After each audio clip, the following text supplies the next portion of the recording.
아침에 일어나기 힘든 간단한 이유 5가지. 밤새 잘 자는데도 알람시계 스누즈 버튼을 계속 누르나요?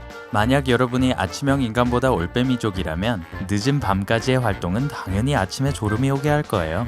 하지만 그런 것도 아니라면 왜 그렇게 큰 노력에도 불구하고 알람시계가 울릴 때 왜 일어나기가 힘든지 이해하기 어려울 수 있습니다. 이런 알 수 없는 상황의 원인이 무엇인지 계속 지켜보세요. 그리고 구독 버튼을 클릭하고 알림 기능을 켜서 삶에 밝으면서 우리와 함께하는 것을 잊지 마세요. 한 비공식 여론조사에 따르면 성공한 임원 중 90%가 아침에 일찍 일어나는 것으로 나타났습니다. 이 중에는 새벽 5시에 일어나는 트위터 CEO인 잭 도시, 새벽 3시 45분에 일어나는 애플 CEO 팀 쿡, 새벽 4시에 일어나는 펩시코 CEO 인드라 누이 등이 있습니다. 아침에 일찍 일어나는 덕분에 이 사람들은 운동하고 뉴스를 보고 건강에 좋은 식사를 하고 주의 깊은 명상을 실행할 시간을 갖게 됩니다. 아침형 인간이 되는 것이 유익한 데는 많은 이유가 있습니다. 만약 여러분이 일찍 일어나지 않고 있지만 이제부터 그러고 싶다면 앞으로 알게 될 정보들이 도움이 될 거예요. 5번. 유전. 그렇습니다. 여러분이 아침에 일어나기 힘든 이유는 유전 때문일 수 있습니다. 23andme에 의해 발표된 2016년 연구는 유전이 아침형 인간 또는 올빼미족이 되는 가에 관한 여러분의 신호와 관련이 있다는 것을 발견했습니다. 이 연구는 아침 활동성을 선호하는 사람은 적어도 7개의 유전자가 24시간 주기 리듬과 연결되어 있는데 이것이 선호들을 결정합니다. 24시간 주기 리듬은 기본적으로 여러분 몸의 생체 시계를 의미하며 언제 일어나고 언제 졸리기 시작하는지 알려줍니다.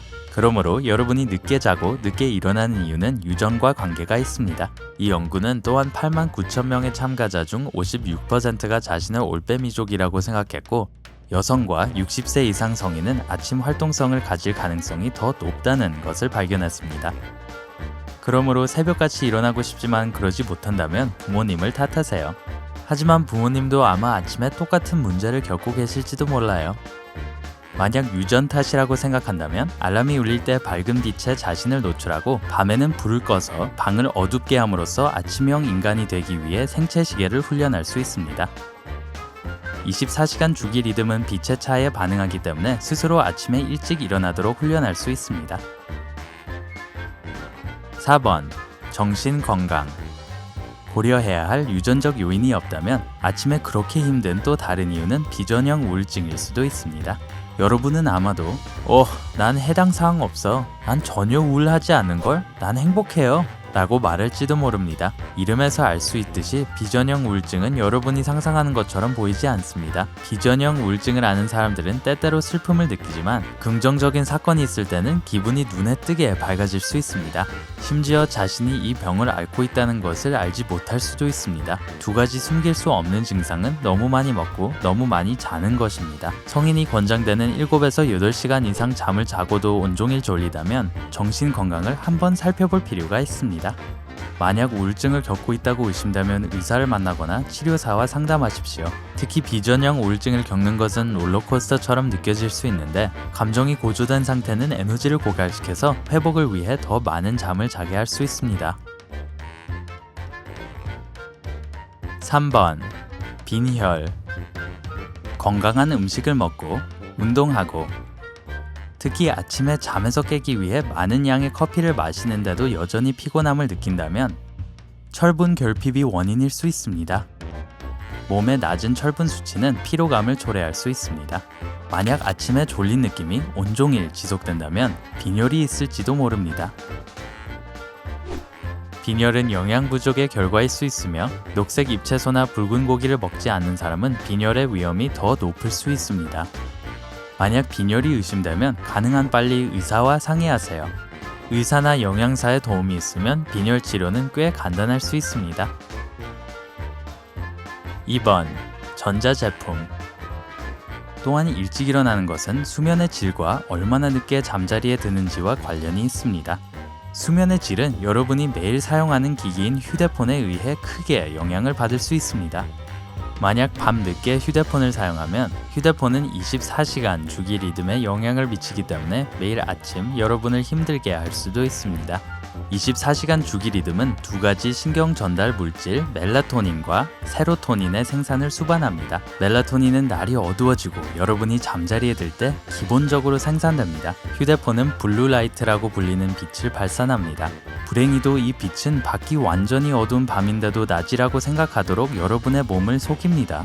그래서 잠자리에 들기 전에 소셜미디어 사이트를 방문하거나 이메일을 확인하면 휴대폰의 빛이 몸속의 멜라토닌의 생산을 억제하기 때문에 잠들기가 더 어려워집니다. 이것은 아침에 일어나는 것을 훨씬 더 어렵게 만듭니다.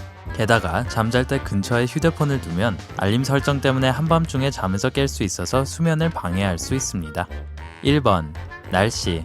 아마도 봄과 여름에 알람 시계가 울리면 하루를 시작할 준비하려고 잠자리에서 벌떡 일어날지도 모릅니다. 하지만 겨울이 오면 스누즈 버튼은 여러분의 가장 친한 친구가 됩니다. 추운 겨울 아침 누가 두툼한 담요 아래 누워있는 걸 싫어하겠어요? 잠자리에서 일어나는 것을 힘들게 하는 건 단지 기온뿐이 아닙니다. 어두운 겨울 아침도 한 몫을 합니다.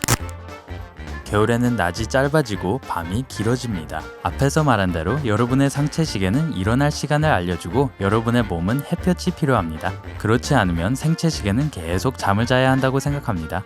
겨울에는 몸이 햇빛을 많이 받지 못하기 때문에 몸의 세로토닌 수치는 자연적으로 낮아지고 이것은 여러분을 덜 활기차고 더 우울하게 만들 수 있습니다. 만약 갑자기 아침에 일어나기가 힘들어지고 마침 겨울이라면 원인은 바로 그것입니다. 좋은 소식은 만약 규칙적으로 같은 시간에 일어난다면 아무리 어둡더라도 결국 24시간 주기 리듬은 조정이 된다는 사실입니다. 시간이 감에 따라 밖이 어두워도 일어나기가 더 쉬워질 것입니다. 일찍 일어나는 것과 관련된 많은 긍정적인 측면들이 있습니다. 23andMe 연구는 일찍 일어나는 사람들이 불면증에 걸릴 확률이 낮으며 충분히 휴식을 취했다고 느끼기 위해 8시간 이상의 수면을 필요하지 않는다는 것을 보여주었습니다.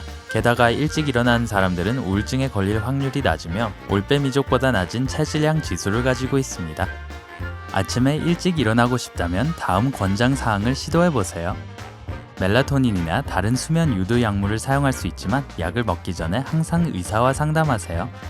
빛 요법으로 24시간 주기 리듬을 조절해보세요.